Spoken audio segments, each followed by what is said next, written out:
مكرونه الكوري. المكونات كلها موجوده في البيت، مش هنروح كوريا نجيبها. تمام. بس يلا بينا قبل ما نبدا نقول الصلاه على النبي عليه الصلاه والسلام. معايا هنا صينيه فيها حته سمنه او زبده او زيت حسب ما متوفر عندك وحسب ما بتحب الطعم. تمام. ومعايا هنا طماطم، 3 طماطميات حطاهم في الفريزر عشان اعرف نشيل قشرها. تمام. طب ما تيجي يا شيف كمل.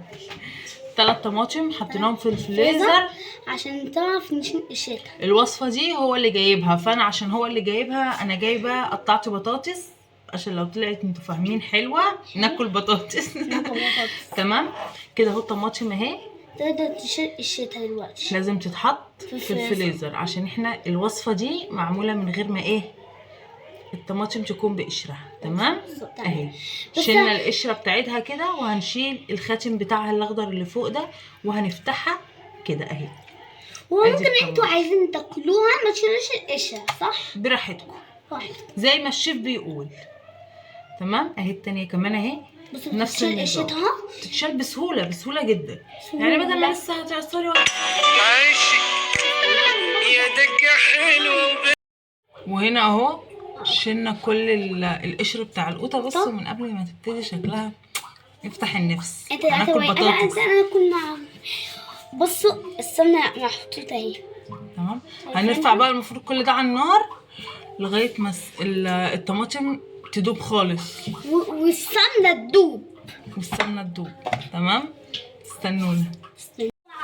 مش راضي خلينا نعملها. واقف على البوتاجاز هناك وعمال يفنن مع بعض.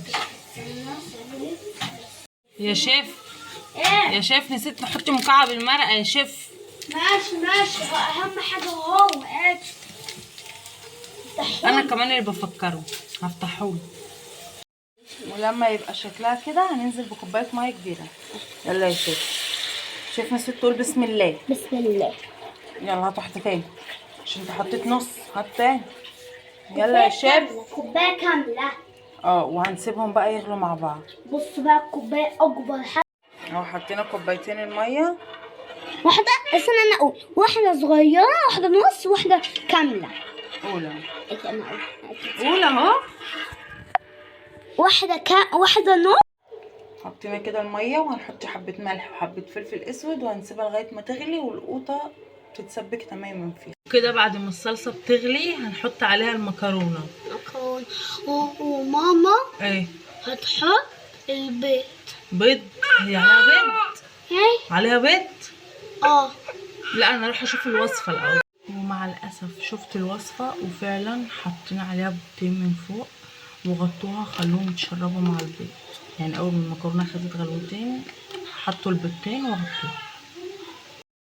هنا هو حط المكرونه وابتدت تتشرب. اول ما تنشف شويه هننزل البيض.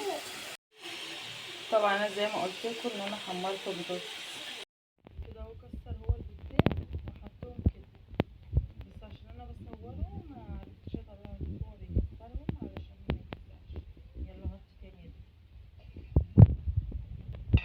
والآن مع اللحظة الحاسمة اهي. طبعا انا دلوقتي هدوق. هو قال لي ايه بره الفيديو؟ قلت له عارف لو طلعت وحشه تاني عشان يعني المكرونه ازاي على البيض انتوا فاهمين. فطبعا الكوريين بيحطوا البيض على اي حاجه. فقلت له انت عارف هي لو وحشه وقلت لي نجرب اي طريقه تانية للحاجه تجيبها لي واعملها مش هسيبك. قال لي يا ماما هي حتى لو حلوه انت هتقولي عليها وحشه عشان ما تخلينيش اجرب تاني. فانا هقول بما يرضي الله وهدوق وهقيم دلوقتي. مش هنجيب مقيمين من بره، انا هقيم. بس ده شكلها اهو والبيض استوى. حاسه بتتلسع. يلا دوقي. تمام. فانا هدوق. انا والله العظيم عملت البطاطس. بصوا حضرت البطاطس قلت عشان لو انتوا فاهمين لو حلوه هناكل بطاطس. بسم الله. مالك في ايه؟ قلب وشك كده. يلا كولي عشان تقول. اللي بتنقط ده مش البيض دي الصلصه. لان لو البيض بينقط كده انا عمري ما هاكله.